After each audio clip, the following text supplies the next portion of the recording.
Assalamualaikum warahmatullahi wabarakatuh. Selamat pagi. Kita masuk ke praktikum ke-8 dan ke-9. Nah, praktikum ke-8 dan ke-9 ini kita akan belajar mengenai bagaimana survei density nyamuk stadium larva di pemukiman atau tempat-tempat umum lainnya. Adapun tujuan praktikum kita adalah yang pertama, agar terampil dalam melakukan pengukuran kepadatan atau density larva di permukiman atau tempat-tempat umum. Kemudian juga dapat mengetahui jenis larva yang tertangkap dalam pengamatan. Selanjutnya, diketahuinya bionomik dari larva nyamuk, fungsi, bahan, dan volume kontainer yang digunakan.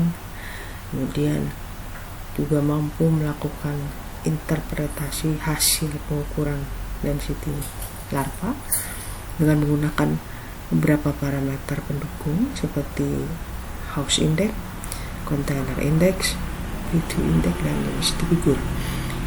Dan yang terakhir, mampu melakukan dan memberikan bagaimana upaya pengendalian keberadaan larva di pemukiman atau tempat-tempat umum. Baik, mengapa jadi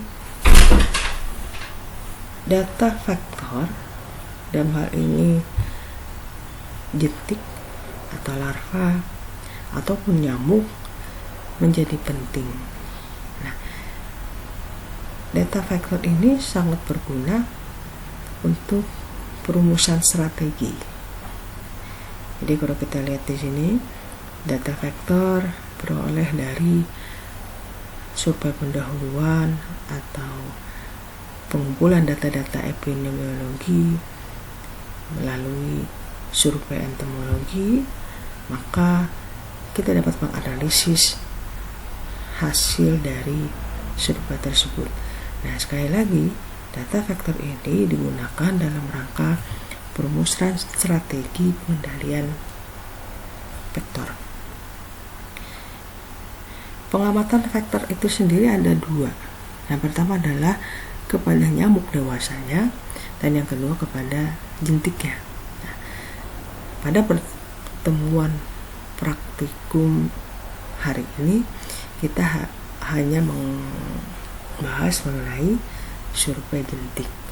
Nah, bagaimana survei jentik itu? Survei jentik itu ada dua cara, ada dua pengamatan. Pengamatan yang pertama melalui penangkapan jentik di breeding place atau tempat perindukannya, dan yang kedua penangkapan jentik dengan menggunakan perangkap jentik atau ovitref. Untuk survei jentik ada beberapa tujuan yang mau dicapai. Yang pertama adalah mengetahui perilaku berkembang biak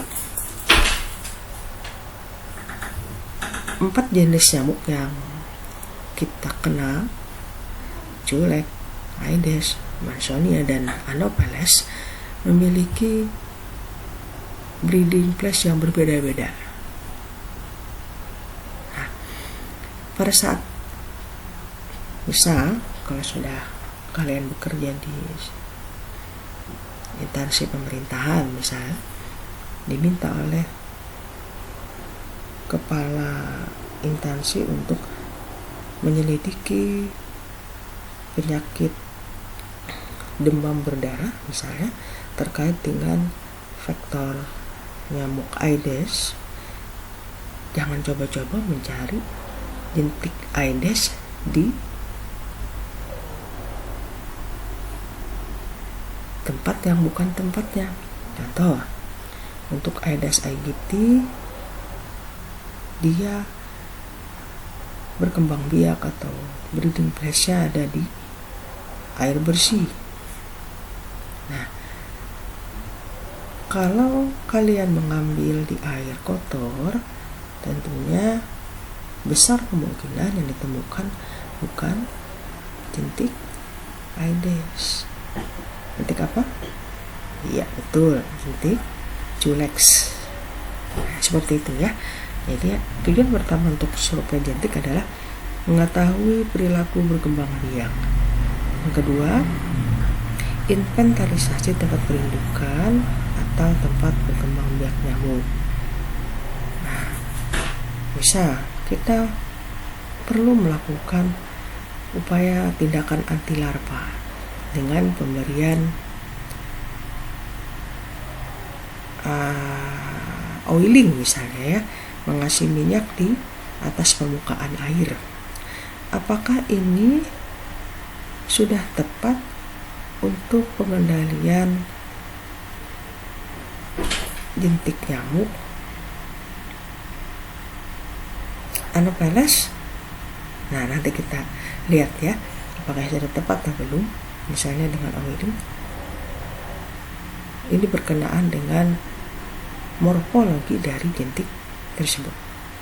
Nah, metode yang dilakukan untuk survei jentik ini dengan menggunakan alat cidukan jentik atau dipper. Selanjutnya, kepadatan dapat dihitung untuk setiap cidukan atau tiap 10 ciduk tergantung keperluan, tergantung luas area. Kemudian banyaknya cidukan disesuaikan dengan luas tempat perindukan atas sebaran jentik. Dalam survei ini perlu dilakukan pencatatan luas perindukan. Jadi misalnya yang kita survei bak mandi misalnya ya. Nah, kita harus mencatat luas dari bak mandi tersebut. Ya, berapa meter persegi. Nah, kemudian untuk flora dan fauna yang ada. Misal kita berada di sebuah rawa. Kita harus mencatat flora fauna apa saja yang ada di rawa tersebut. Seperti itu. Masuk ke penangkapan larva atau larva collection. Tujuannya di sini adalah untuk mengetahui breeding place dari satu spesies, kemudian mengetahui geographical distribution dari spesies yang ada. Jentik yang berada di atas gunung, di atas pegunungan, itu akan berbeda dengan jentik-jentik yang berada di dataran rendah. Nah, itu kaitannya dengan geographical distribution. Selanjutnya, untuk mengetahui hubungan larva dengan hewan atau tanaman air lainnya. Ada yang bersimbiosis ya, larva itu dengan tanaman tertentu, misalnya seperti larva nyamuk Mansonia. Dia tidak bisa, dia harus melekatkan dirinya di tanaman dalam perilaku hidupnya. Oke. Nah, kita masuk ke alat bahan apa saja yang dipergunakan untuk penangkapan larva ini. Ada 3 saja. Yang pertama adalah pipet larva, ya, kemudian dipper atau cidukan atau gayung panjang, dan vial atau botol untuk sebagai tempat mewadahi larva tersebut. Bagaimana cara melakukannya? Pada setiap tempat masing-masing diambil 10 cidukan. Bila areanya luas, cukup diambil beberapa sampel saja. Ya.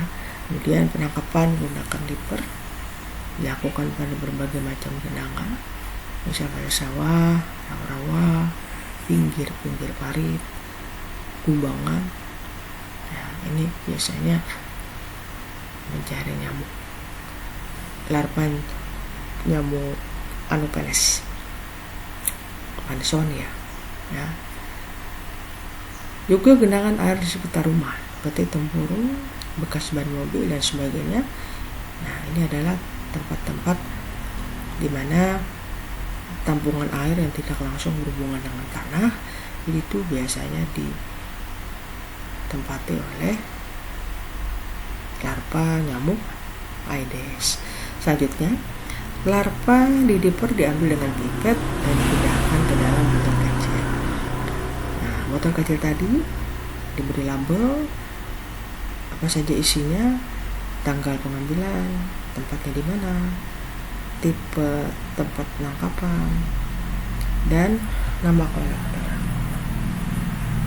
Nah, selanjutnya dibawa ke laboratorium. Nah, pencatatan dan pelaporan jangan lupa dengan menggunakan formulir. Nah, ini adalah parameter-parameter yang berkaitan dengan density larva. Yang pertama adalah house index atau HI. Itu adalah persen rumah yang ditemukan jentik. Nah, kedua adalah container index atau CI. Persen kontainer yang menjadi breeding place itu suatu daerah. Sedangkan mutu index atau BI itu adalah jumlah kontainer yang menjadi breeding place per 100 rumah di suatu daerah. Nah, ini rumus lengkapnya. Container index adalah jumlah kontainer positif nyamuk dibagi dengan jumlah kontainer yang diperiksa. HI jumlah rumah positif larva dibagi dengan jumlah rumah yang diperiksa. Oh, ini ada kekeliruan nih. Nanti sini ya, sebentar.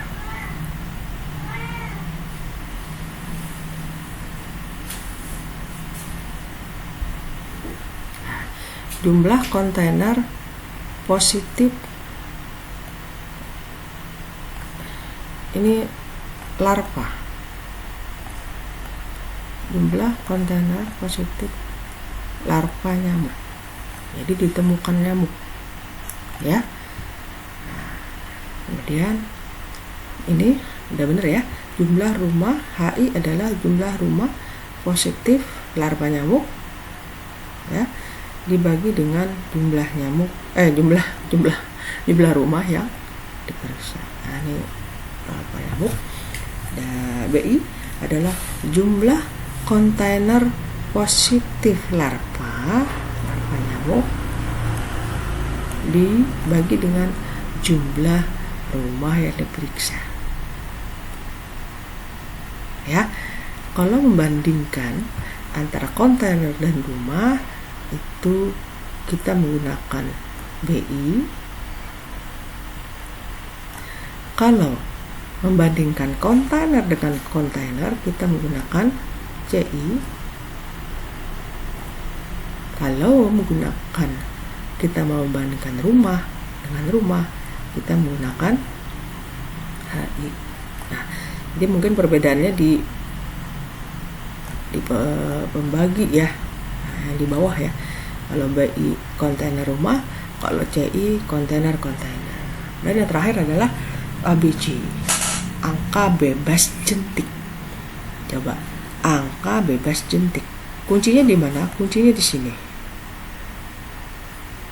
Jadi, yang dilihat adalah jumlah rumah yang negatif, ya, atau jumlah rumah yang bebas dari jentik, atau jumlah rumah yang tidak ditemukan jentik nyamuk atau larva nyamuk dibagi dengan jumlah yang diperiksa, ya, dibagi jumlah. Nah, ini nanti jangan sampai keliru antara nomor 2 dan nomor 4, ya.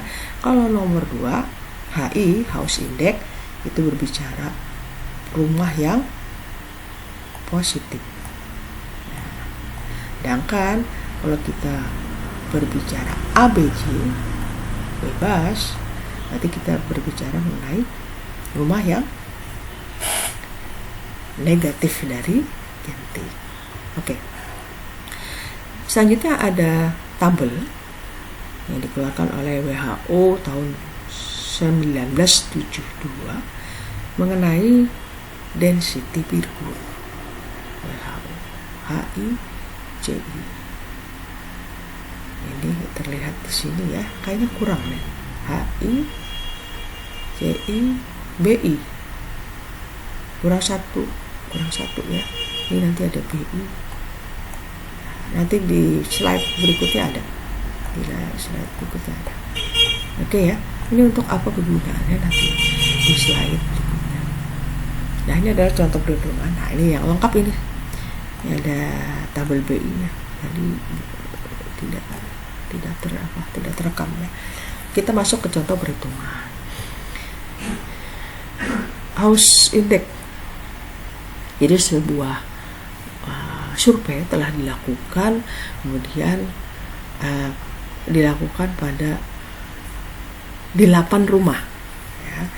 Jadi ada 8 rumah yang disurvei, ada 8, kemudian jumlah rumah yang diperiksa. Kemudian dari 8 rumah ini yang positif ada 5. Yang positif ada 5, berarti yang negatif ada berapa? Ada 2 ya, 2. Gitu. Dari 8 rumah ini terdapat kontainer sebanyak total kontainer 189. Nah, seperti itu ya. Dari 189 kontainer yang positif cuma ada 5. Ya, ada 5. Nah, artinya selebihnya adalah negatif.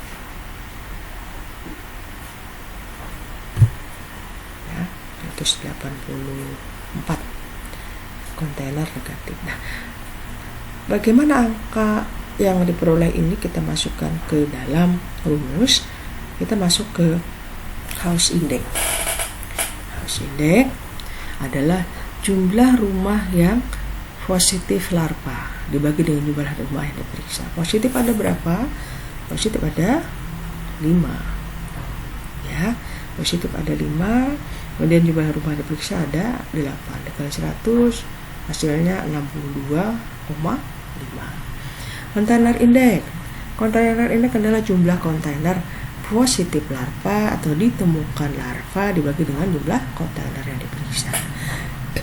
Dari 189 yang positif ada 5, sehingga bilangnya adalah 5 dan penyebutnya adalah 189. Kita diperoleh nilai sebesar 2,6.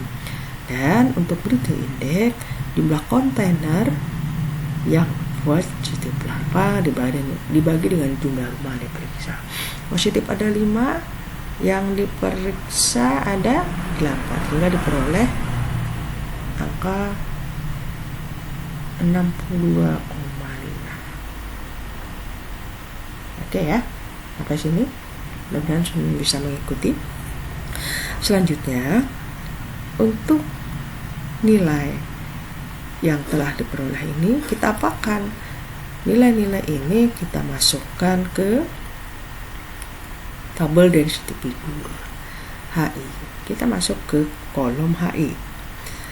HI diperoleh sebesar 62,5. 62,5 itu berada di ya 62,5 berada di baris ke-8. Oke, baris ke-8. Selanjutnya kita masuk ke kontainer indeks, kolom kontainer indeks. Kontainer indeks diperoleh hasil 2,6. 2,6 itu berada di rank 3 sampai 5. Berada pada baris ke-2. Dan yang terakhir Brute Index. Ya, kita masuk ke Brute Index. Jumlah kontainer positif dibagi rumah jumlah rumah diperiksa beroleh angka 62,5. Itu berada di rank 50 sampai 74. Itu berada di baris ke-6. Nah, bagaimana cara kita mengambil nilai DF? Nilai DF itu kita ambil dari angka baris. HI, ya kan? 8. Kemudian CI 2, dan yang terakhir BI 6.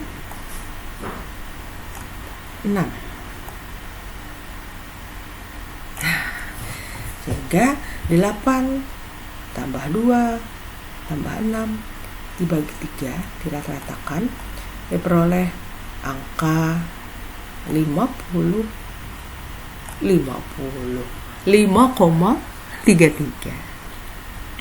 5,33 ini kategori daerah merah. Artinya derajat penularan penyakit oleh larva tinggi, sehingga perlu pengendalian segera. Nah, ini ya interpretasi hasilnya. DF1 resiko penularan rendah. Kemudian DF berada di kisaran 2-5, penularan sedang. DF di atas 5, ini kita tadi 5,33, maka kategorinya adalah resiko penularan tinggi. Kalau kita kita bikin urutan lampu lalu lintas, ini merah ya, ini merah, yang ini kuning ya, ini kuning, dan yang terakhir adalah hijau. Yang ini adalah hijau, seperti itu. Nah, sampai di sini moga sudah masih bisa mengikuti ya. Oke. Nah, ini ada data yang soal, nanti tolong di otak-atik aja. Jadi di suatu daerah diperiksa 400 buah rumah. Kemudian dari 400 buah rumah itu ditemukan total kontainer yang ditemukan sebanyak 1000 kontainer. Dan ternyata kontainer yang ada larvanya atau positif larva ada 300 buah, berarti 700 negatif. Dari data ini kontainer berada di 125 rumah, gitu ya. Ada tambahan informasi di situ. Dari data ini tolong tentukan HI, CI, BI, dan berapa nilai DF-nya. Baik, itu pengantar dari praktikum kita. Lanjutnya kita masuk ke petunjuk praktikum. Bagaimana kita melakukan pengamatan vektor, dalam hal ini vektor demam berdarah atau Aedes ya, baik Aedes albopictus maupun Aedes aegypti. Survei akan dilakukan baik di dalam maupun di luar rumah. Nah, untuk yang di dalam rumah, di mana saja target pengamatan kita, diantaranya adalah bak mandi, tempayan kalau ada ya, tempayan, ember ya, gentong, kemudian drum ya, kemudian vas bunga atau milo burung ya. Kira-kira ada lagi tambahan di dalam rumah yang mengandung air, misalnya apa itu ya, penampung yang di dispenser ya. Nah, jadi dispenser itu ada kan tampungan air di bawah dispenser, tampungan airnya ada yang di paling bawah. Itu mohon juga dicek apakah ada larva jentik atau tidak. Kemudian yang di kulkas, di belakang kulkas itu ada tampungan air juga ya, ada tampungan air juga. Tolong dicek kalau yang punya kulkas apakah ada. Kemudian apalagi ya yang tertampung, pas bunga, minum burung. Oke, untuk luar rumah, untuk yang berada di luar rumah, tempat perindukan yang menjadi sasaran pengamatan kita yaitu bak mandi. Memang ada bak mandi yang di luar, ada. Tempayan ada, drum banyak, minum burung juga ada, ban bekas banyak ya, kaleng bekas juga ada. Apalagi botol-botol plastik ya kan, botol-botol atau gelas-gelas plastik yang bisa menampung air, botol-botol plastik. Kemudian plastiknya itu sendiri, kantongan plastik itu juga bisa menampung bekas-bekas air apa, air hujan. Nah, itu. Apalagi jenisnya banyak lagi ya yang di luar sana. Nah, yang terakhir adalah ini di kotak terakhir yaitu natural. Naturalnya apa maksudnya? Natural ini maksudnya yang diciptakan apa adanya, ada di alam, yang diciptakan Allah apa adanya. Contoh, lubang apa? Lubang yang ada di pohon, lubang yang ada di pohon, lubang ada di pohon. Kan ada pohon yang berlubang-lubang. Nah, itu kemungkinan juga bisa ditampung air ya, lubang pada pohon. Apalagi yang natural, ada enggak? Bisa nggak lubang-lubang pada tanah? Tidak bisa, karena saat ini kita akan mencari apa ini? Vektor apa? Vektor Aedes. Jadi sekali lagi, vektor Aedes itu breeding place-nya adalah air yang tidak langsung berhubungan dengan tanah. Nah, ini salah satunya ya, lubang ada di pohon. Misalnya bisa daun itu bisa menampung air misalnya, bisa, boleh. Pokoknya yang di luar itu bukan ciptaan manusia ya, bukan dari aktivitas manusia, tapi memang ada di alam ya, secara natural ada di alam. Daun, oke. Nanti dieksplor aja apa saja yang ditemukan, benda apa saja yang dapat ditemukan di lapangan yang dapat menampung air, itu dihitung sebagai kontainer ya. Jadi jangan kaget nanti dalam satu rumah kontainer yang diidentifikasi dapat menjadi tempat bertelur atau breeding place-nya nyamuk Aedes itu ada 50 misal. Jangan kaget, misal dia punya kulkas 50 aja sudah 50 ya, belum lagi kamar mandinya.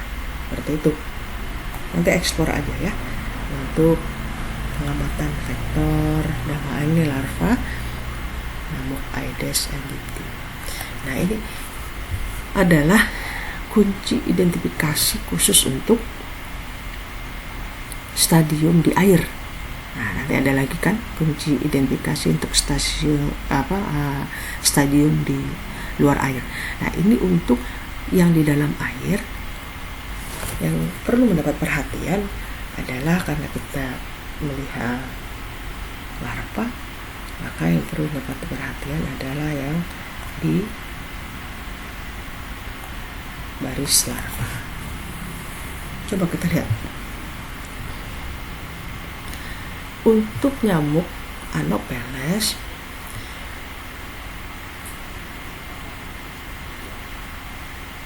ini air ya. Ini air. Posisi badan larva itu sejajar dengan muka air. Kenapa? Karena di setiap ruas-ruas tubuh dari larva Anopheles ini ada yang namanya lubang apa? Lubang pernapasan. Oke ya. Oke. Ada lubang pernapasan sehingga dia melekatkan dirinya sejajar dengan muka air dalam rangka mengambil oksigen di luar. Oke. Kita masuk ke Aedes.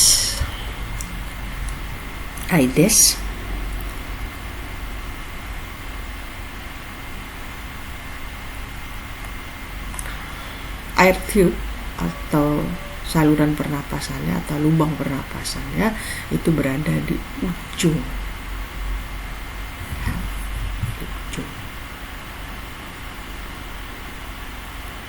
Sama senada dengan culeg. Culeg juga ada di ujung. Ada di ujung. Cuma bedanya di mana? Bedanya adalah dari bentuk sipon. Kalau Aedes, siponnya pendek.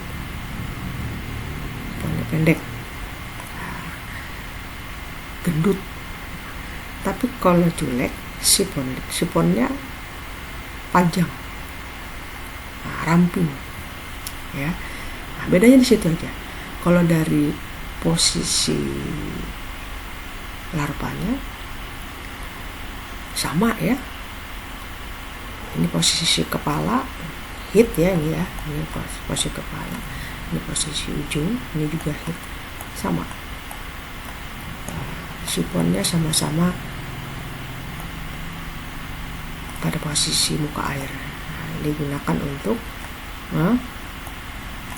mengambil udara di atas. Nah, perbedaannya di mana? Perbedaannya dari bentuk sipon. Kalau Aedes siponnya pendek, bulat, bahkan kalau bahasa Banjarnya itu muntak ya. Nah, kalau culeg itu panjang, ramping. Nah, seperti itu. Ini akan lebih jelas kalau kita lihat di bawah mikroskop. Ini larva Anopheles.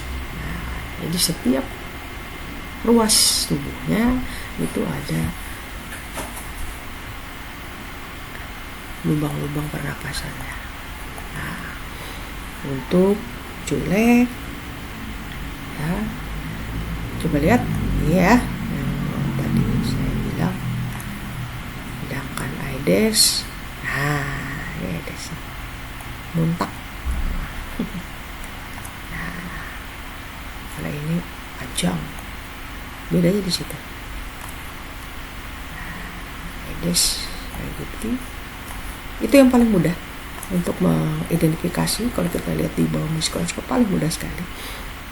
Di samping ada kekhasan masing-masing, misal seperti culeg itu rambutnya lebih lebat. Ya, rambutnya lebih lebat dibandingkan dengan Aedes. Tapi yang paling mudah kita identifikasi itu pada bagian siponnya. Sipon.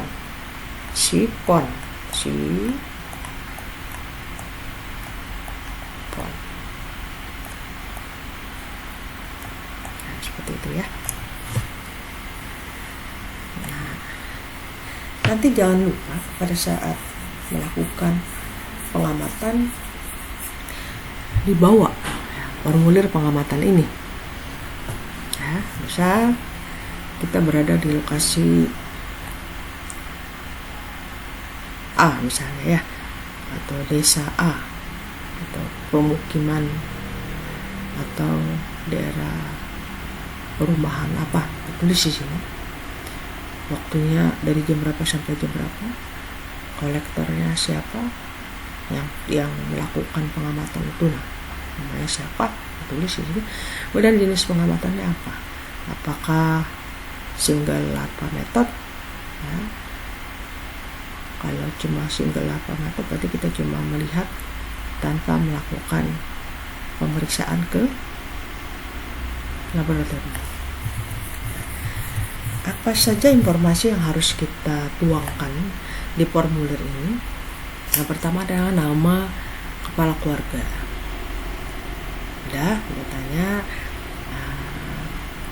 maksud tujuan dari pengamatan ini, kemudian bertanyalah siapa nama keluarganya, nama kepala keluarganya. Selanjutnya mohon izin kepada kepala keluarga untuk melakukan explore terhadap benda-benda atau barang-barang yang mengandung air, ya, yang ada tampungan air, itu dihitung berapa jumlahnya, jumlah TPA ada berapa, satu rumah itu yang ditemukan larva berapa, negatifnya berapa. Nah, dari larva ini, dari jumlah TPA ini diuraikan lagi berdasarkan jenis. Jadi ada ember, ada bak mandi, drum, tempayan. Ternyata di rumah itu juga punya tempat penampungan yang ikan, ya. Nah, tapi nggak ada ikannya, akuarium, ya. Dia punya akuarium tapi tidak ada ikannya. Adapun ada ikannya tapi ikannya tidak doyan dengan jentik, sehingga pada saat saya identifikasi, Bu, misalnya saya menemukan jentik itu ada di dalam akuarium, berarti ikannya bukan ikan memakan jentik. Nah, itu masuk di lain-lain seperti itu. Saya juga menemukan, Bu, di luar ada tempat TV, tabung TV yang ada airnya, tapi nggak ada jentik, Bu, tetap dicatat itu sebagai lain-lain, dan pada kolom tidak ditemukan. Nah, seperti itu. Ini adalah rekapnya, ya. Ini adalah rekap formulirnya, nanti bentuknya seperti ini. Oke, sampai di sini petunjuk praktikum untuk hari ini. Mohon nanti minimal sekali adalah memeriksa rumahnya masing-masing, sehingga nanti akan diperoleh berapa rumah totalnya, total mahasiswanya 70-an, 80. Nah, jadi nanti pembagi di bawah itu adalah 80 rumah yang diperiksa. Tapi kalau misalnya, Bu, saya pengen 2 rumah deh, silakan. Tolong nanti diinformasikan ke teman-temannya bahwa rumah yang diambil, total rumah yang diambil per kelompok ada berapa. Karena laporannya per kelompok, ya, tapi mengerjakan per individu. Jadi misalnya satu kelompok ada 40, tapi karena satu kelompok itu saya 2 rumah deh, Bu, nah berarti ada 80 rumah. Nah, itu sebagai pembagi nanti waktu kita memasukkan ke rumus untuk parameter kepadatan larva, ya. Oke, ya, sampai di sini itu cukup, kan? Mohon maaf kalau ada salah hilap. Kalau ada yang perlu didiskusikan bisa lewat WA grup. Baik, terima kasih. Bu akhiri. Assalamualaikum warahmatullahi wabarakatuh.